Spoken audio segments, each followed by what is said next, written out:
Hello, hello. Okay, we are live. Welcome. I'm Katie McManus, business strategist and leadership coach. Mark Shutter, Chris Hennessy, thank God, LOL. Oh, I think you're responding to a comment I can't see. Hi, Luna. Anyway, welcome. Good evening. We have Wednesday evening, 6 p.m., and we're talking. This is my version of Naked and Afraid, which, as you can see, I'm not actually naked. And I'm not really afraid, but I want to talk about how that relates to our businesses. I am going live to multiple platforms. I'm going live to the Facebooks, to LinkedIn, to YouTube, to Twitter even, which I'm not that active there, and to Instagram. So if you see my eyes kind of going up and down a little bit, I'm doing this really technologically advanced tactic where I balance my cell phone up on my laptop so that I can go live on Instagram, because for some reason, it has not, they've not synced up with StreamYard yet, but I hope they're working on it. Anyway, welcome. I don't know if you guys have seen the show Naked and Afraid. There's this bar around the corner from me. It's this dive bar, but like on Sunday nights, I've gone in for a couple beers in the last month or so, and they usually have past episodes of Naked and Afraid. And I don't know if you've seen this show, but it's basically they throw two people out into different wilderness areas without any clothes on and without any supplies. And these people have to survive in the wilderness with all the dangers that there are. And so they have to figure out how to feed themselves and how to clothe themselves if it's necessary, how to get like drinkable water. They have to figure out how to house themselves and keep themselves warm. It is a whole thing. And the fears that come up in that kind of scenario are very similar to the fears that come up in your business. Okay. So let's just go through them. Okay, let's start with the obvious one is you feel vulnerable and exposed. Okay. When you're starting a business, you are daring to go out there and announce, hey, everyone, this is what I'm about. This is what I'm really good at. This is what I'm so passionate about. Look at it. Look at me and hire me for this, hopefully. And hi, Chris. Welcome. Chris, what did you say that Mark was saying thank God to? I'm not seeing it. Anyway, so it's so vulnerable to put yourself out there and claim the thing that you really, really want to do. But if you don't do it, you're going to live the rest of your life without it. Okay. And I'm making the case for you starting a business, not for you going naked in the woods, just to be clear. Okay. If that is what you want to do, be my guest. That sounds like a you thing. I'm talking about the business here. Okay. So, yeah, you feel vulnerable and exposed. And just, if you're in this position right now and you're thinking about starting a business and you're worried about getting rejected on that level for something that you love doing, know that that is one of the hardest things that new business owners have to overcome, especially when they're developing a business where they're offering a service. And it's a service that you're really excited about. Okay. It's not like you're pressure washing people's back porches, right? You're offering your creative genius in some way. And that is absolutely a vulnerable adventure. And it's normal to be afraid. Actually, if you weren't afraid, I would posit that you're probably a psychopath. So if you're afraid, congratulations, you're not a psychopath. Now the next fear. Oh, Chris, I'm here for getting naked figuratively, of course. Okay, got it. Yeah. Mark, it's a total shift. I'm going to put this up. It's a total shift mentally, emotionally, and even spiritually. Yes. Yeah. If anyone's read the book Think and Grow Rich, Napoleon Hill posits that there are 3 elements to faith. There's faith, love, and sex. And all of them have to be engaged to be able to attract the wealth that you want. It's the same thing when you're starting a business and you want to attract that success. You have to throw your whole being into it. So yes, thank you. Very well said, Mark.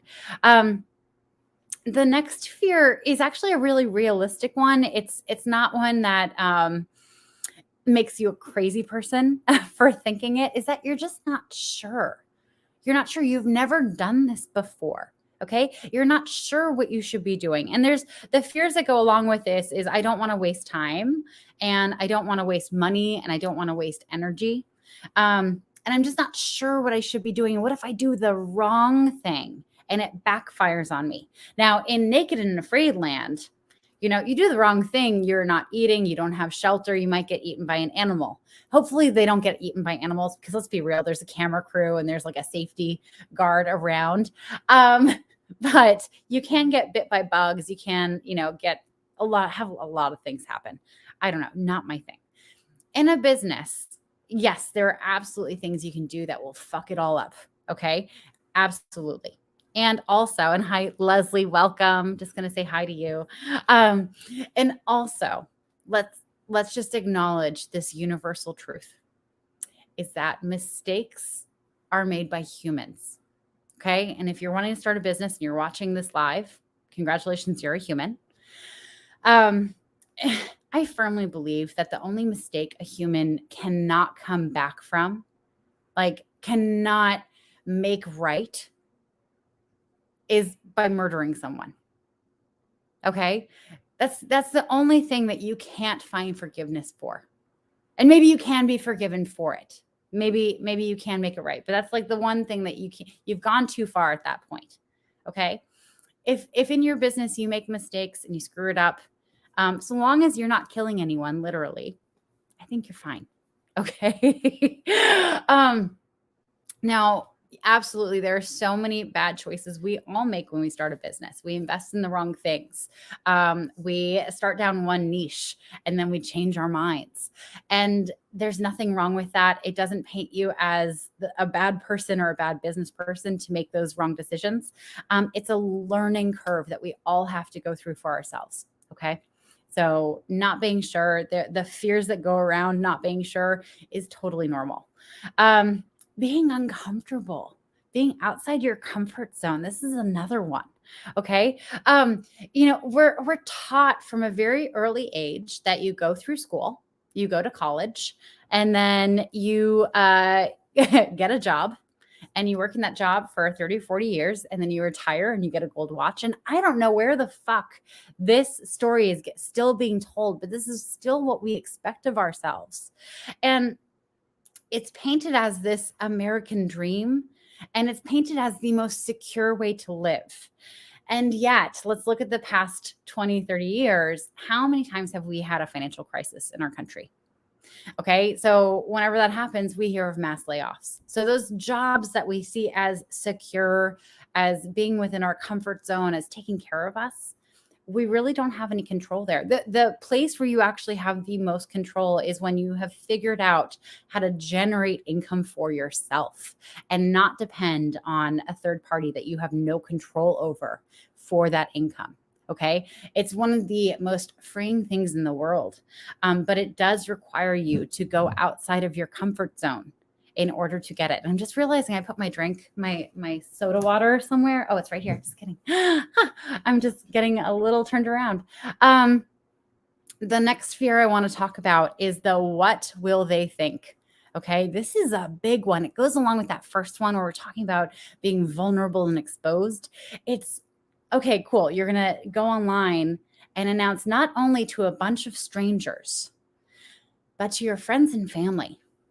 Friends and family who have been along for the ride and kind of seen how you do life, and they have some opinions about it.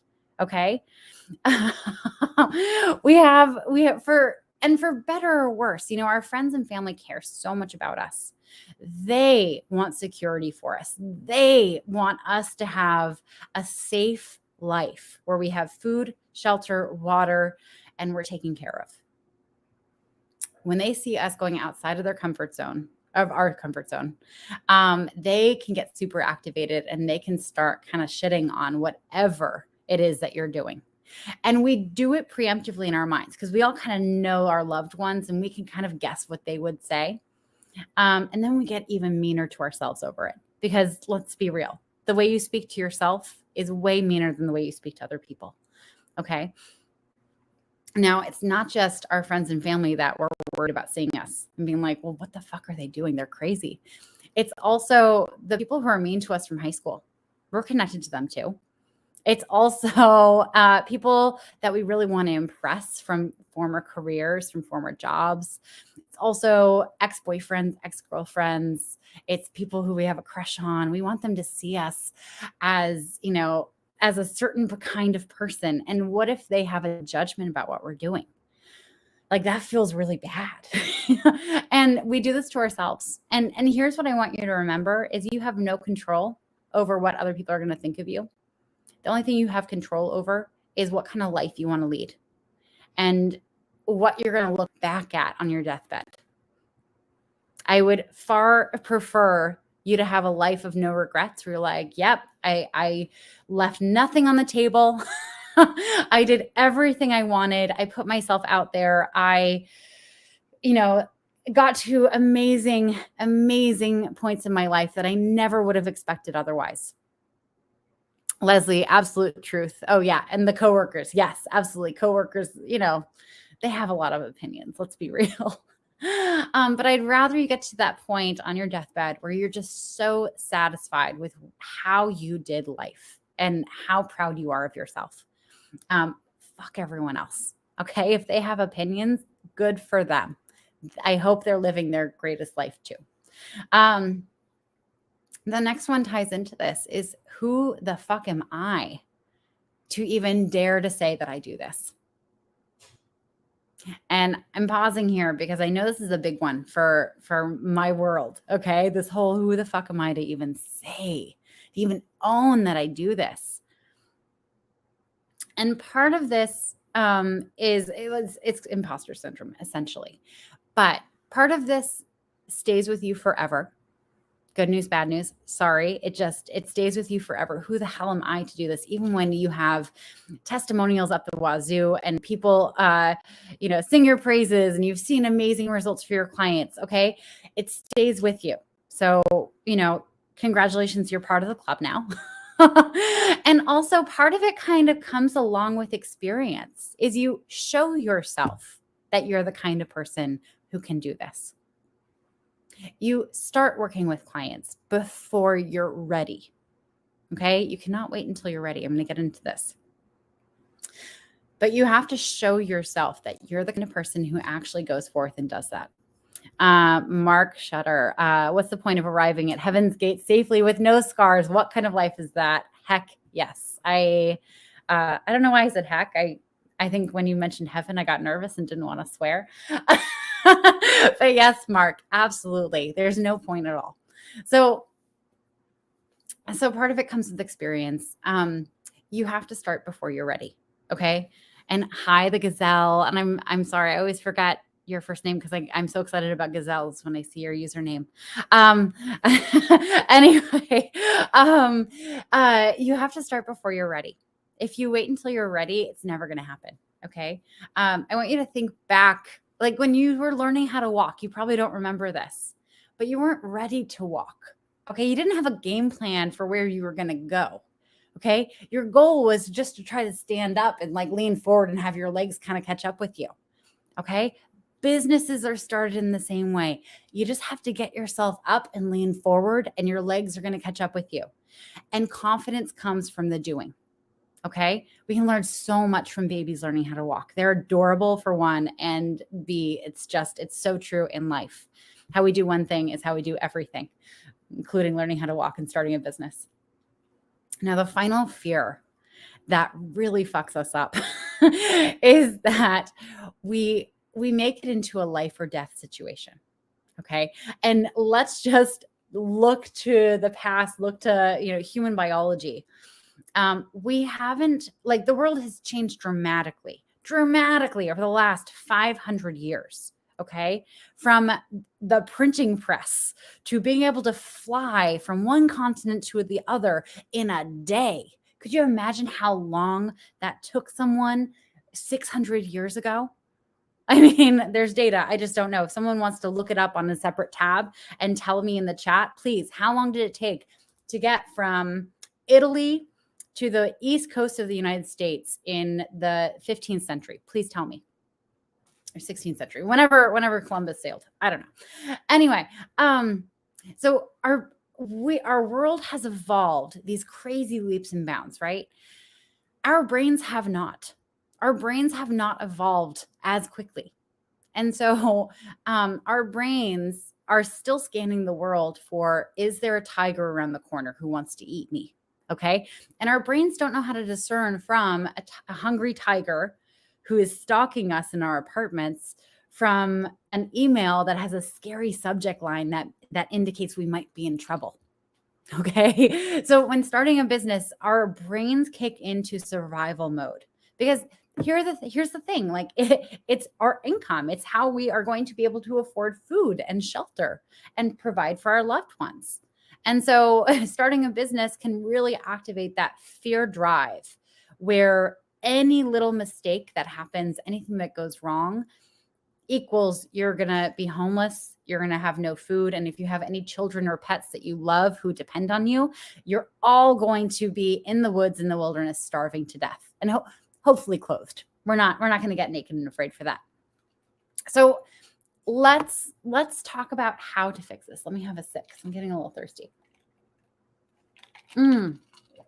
Let's talk about how to overcome these fears and actually start this business.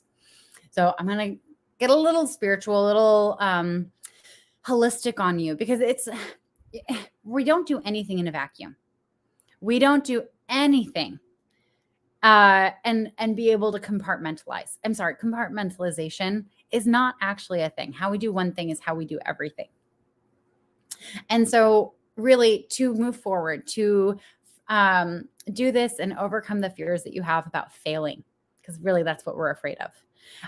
You really have to forgive yourself for all the times you've ever screwed up before in your life. Every single damn one of them.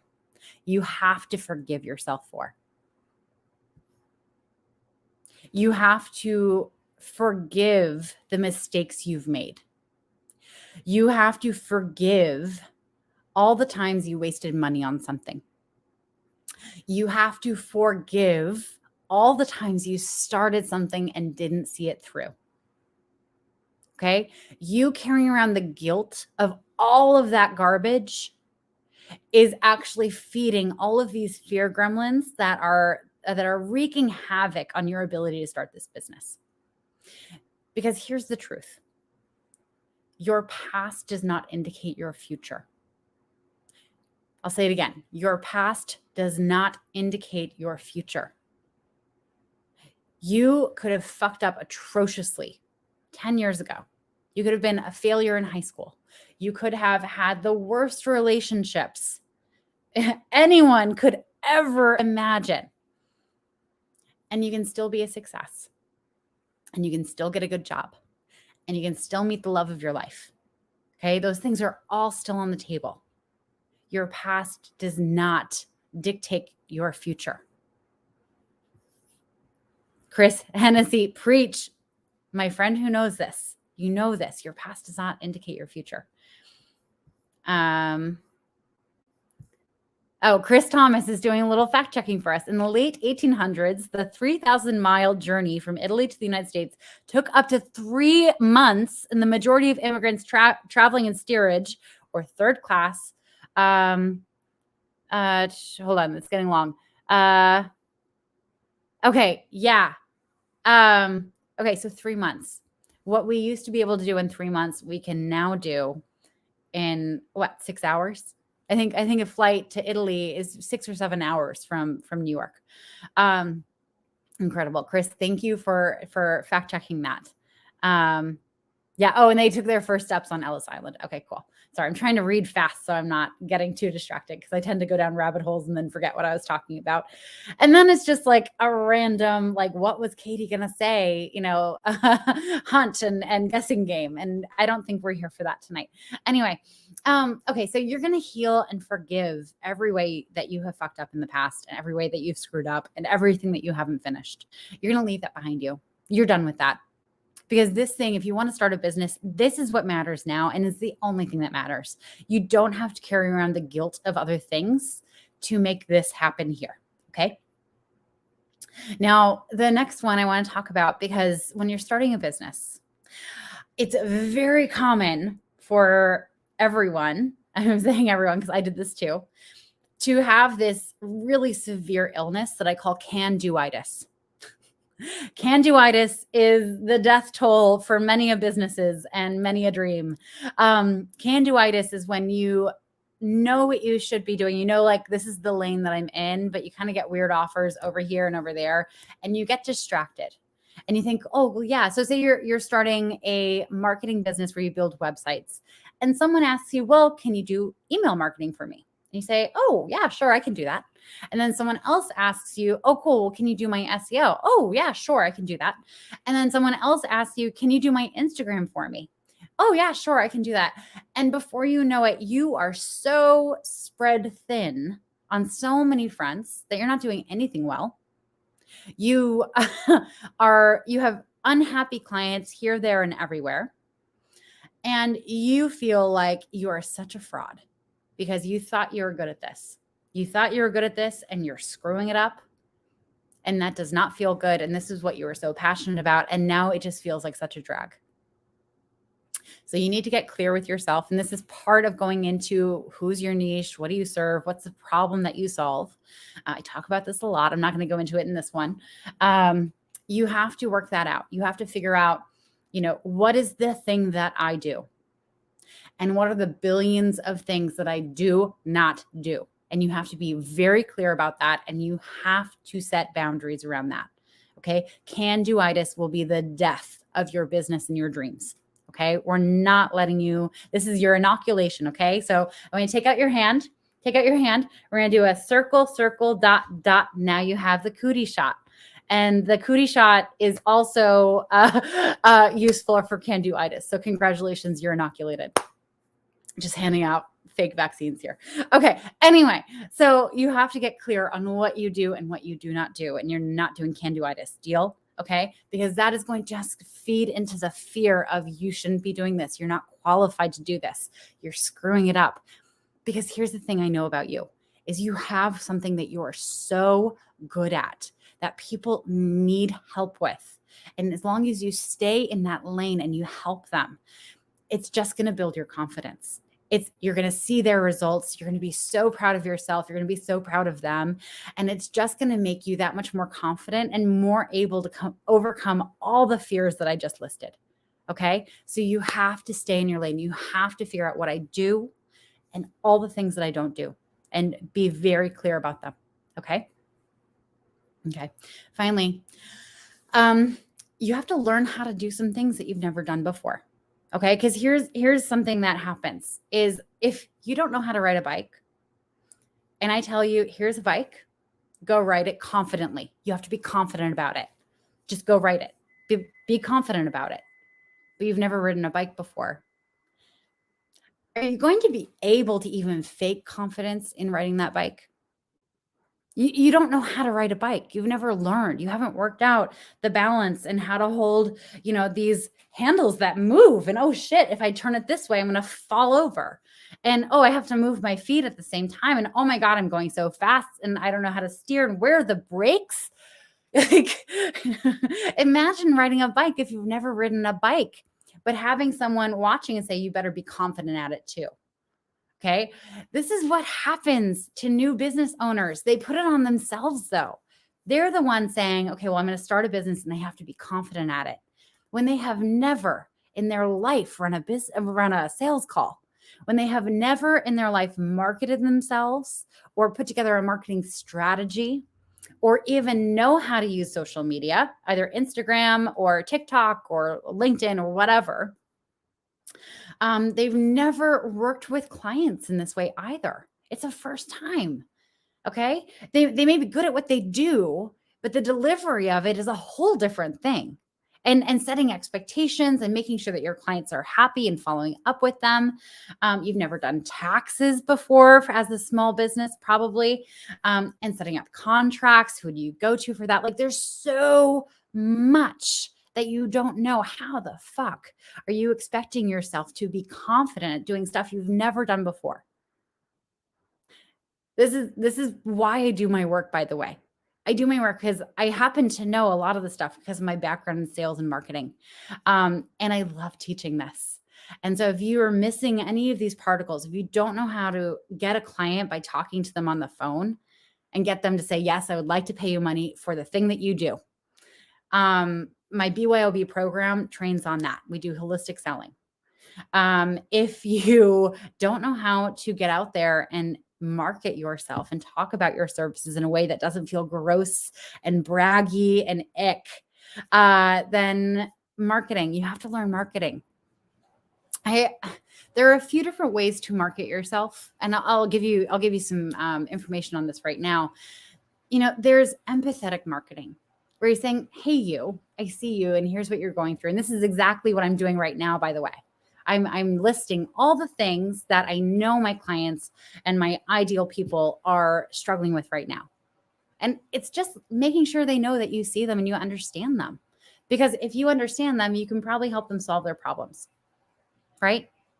And in that, you're not saying, I'm amazing at this and I kick ass at that and look at this. No, you're just saying, hey, I get you. And I got you. If you want me to got you. Doesn't sound grammatically correct. Anyway, so Chris Hennessy, I don't know any of those things. Amazing. Well, I think we're talking soon, so we'll figure it out. Anyway, the other element of marketing is what I call thought leadership. And I know like people kind of cringe because it's way overused. Okay. But there are 3 types of thought leader, in my opinion. I made this up, so you can disagree with me all you want. There is the expert. Okay. So Anthony Fauci, who is the virologist who was the person we were all turning to during the beginning of the pandemic. He's an expert. Okay. But we really only care what he talks about when it's relevant to us. Okay. Otherwise, he's kind of irrelevant. He's just kind of a nerd. And, there's no other reason to go to him. There is the pointer. Okay. So Oprah Winfrey is one of the best examples of a pointer that I can think of, because she basically just says, hey, check out this person. They're cool. And check out this topic. That's really important. Oh my God. Can you check out this product? It's amazing. You have to give your attention to it. Greta, I always mispronounce her last name, Greta Thunberg or Thunberg, the Swedish teenager now who basically just stopped going to school on Fridays to point to the fact that global warming is a thing. We need to worry about it. She's a pointer. She has one cause that she cares about, but she's pointing at it. Now, she will probably become an expert at some point. She couldn't be an expert. People weren't going to give her that credit at age, 12, 13. But as she gets older, she's going to gain some credibility there. Now, a lot of us who offer a service, we get to dance in a couple of those areas, but the third area is also a really special one, and it's the believer. Number 3 is the believer. And basically, you have to go out and say, hey, this is my belief about how life works best. I believe that a personal belief of mine is you can't be a secret and a success. So you have to put yourself out there. Okay. That's how life works best. Another belief I have is I think the universe is a mirror. So if you're emitting kindness and warmth out to the universe, it's just going to get reflected back. That's exactly what's going to come back. Okay. I also believe that you attract the kinds of clients that you are. You attract the kinds of clients that you are. So if you're late to pay your bills, if you don't show up for meetings, if you're just a general pain in the ass, guess what kind of clients you're going to get? And hi, David, welcome. Oh, and James, after your dad's favorite actor. Oh, my dad's middle name is James. I'm going to remember that now. Thank you. And I'm curious, what was the favorite, or who is the favorite actor, James, that you're named after? So you have 3 options. Going to bounce back to thought leadership. You have 3 options. You can be the expert, which people generally get kind of bored with unless it's really relevant to them. You can be the pointer, where you're really focusing in on like, these are the cool things that I care about, which, by the way, usually gets credited back to you. It's not necessarily a bad thing. Or you can be the believer. Okay. Those are 3 options for thought leadership. Now, how do you put that together in social media posts and in marketing? That's one of the things that I also train in my group program, and I'm happy to talk about that with you if you're curious about it. And of course, delivery, working with clients. Like, what do you offer? How do you package it? What do you charge for it? How often are you working with your clients? What's included? What's the scope of the work? You have to work this out. Okay. Because if you don't have it worked out, what are you going to do? You're going to get on the phone with someone who's curious about your work. And then what are you going to say to them? They're going to be like all hyped up to work with you. And you're going to be like, I don't know what to sell you. It'd be like going to a restaurant. And hi, Marty. Restaurants just popped in my mind because you run one of my favorite restaurants on Cape Cod, Buca's, which, by the way, if anyone goes to Cape Cod, you have to go to Harwich. It's Harwich or Chatham. You have to go to Buca's Tuscan Roadhouse. The best Italian. It's so good. Anyway, a little aside, a little restaurant recommendation. But so you say you have a restaurant, sorry, that was a whole tangent. Say you have a restaurant and you don't have a menu, you just have some ingredients, and people come in, they're like, well, what can we order? You're like, well, we have flour and we have eggs and we have some lettuce. Like, would you like us to just put it together and you can have that? They're not going to want that. You have to figure out what the menu is going to be beforehand. You have to price it properly. You're welcome, Marty. Happy to plug Buca's anytime. And hi, David. Welcome. So you have to figure out what the menu is. You have to figure out, what is going to be appealing to your client. You have to figure out what you're going to charge for it. You have to, kind of figure out how it's going to fit in with the rest of your offerings. Okay. It's a whole process. And if you're expecting yourself to know this without any training, without any background experience, you're crazy. Let yourself off the hook. You don't have to figure that out. Okay. That's why there are people like me out here training people on this. Okay. It's one of the things I love doing with my clients. It's also included in my group program and in my one-on-one work. All this stuff is in my one-on-one work, by the way. But the group is also covering all these topics. Anyway, oh my God, I've been talking for 32 minutes. No wonder I'm thirsty and hungry. Let me see. I just want to catch up. Did I miss anything? Chris Thomas sent me Italian citizenship assistance. I'm going to look into that. I'm not sure. I do want to be an Italian citizen. I love Italy. If you can't tell by my love of Italian food. By the way, if anyone ever comes to Philadelphia, there's this restaurant that is on 7th Street and it's called The Saloon, and they have the best. I mean, it's just so good. The best raviolis. I'm pretty sure they're connected though. And maybe I shouldn't say that. Maybe they're watching me. Maybe I'm in trouble now. So maybe I should just stop talking about Italian restaurants that I love. Anyway, I'm just on a whole tangent now. I'm hungry. That's why I'm on this topic of food in my mind. So naked and afraid. Stop being naked and afraid in your business. Stop coming up with reasons to be so afraid that you don't take action. Stop making up excuses for why it's too dangerous to do. Okay. You can do this.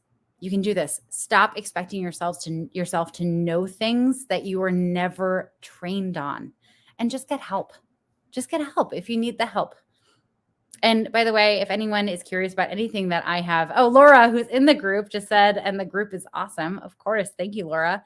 Thanks for that plug. And of course, if you're curious about any of my programs, DM me. I am not a high pressure salesperson. Chris, now you're hungry too. You're welcome. I'm not a high pressure salesperson. If it's a fit for you and it's a good support for you, I'm happy to talk about it. And if it's not, I have a bunch of resources I can point you towards. My main mission here is another belief I have. My main mission here is I believe everyone deserves to make a good living from doing work that they love. Okay. And a good living could be millions of dollars, or it could be a couple $100,000 a year, whatever floats your boat, baby. But I believe you deserve that. Okay. You deserve it. And there's nothing you've done in your past that makes you not deserving of that. Anyway, I love you all so much. Thank you for spending time with me.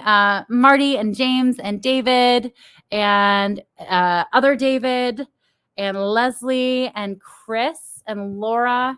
Wow, I had so many people today. It's so exciting.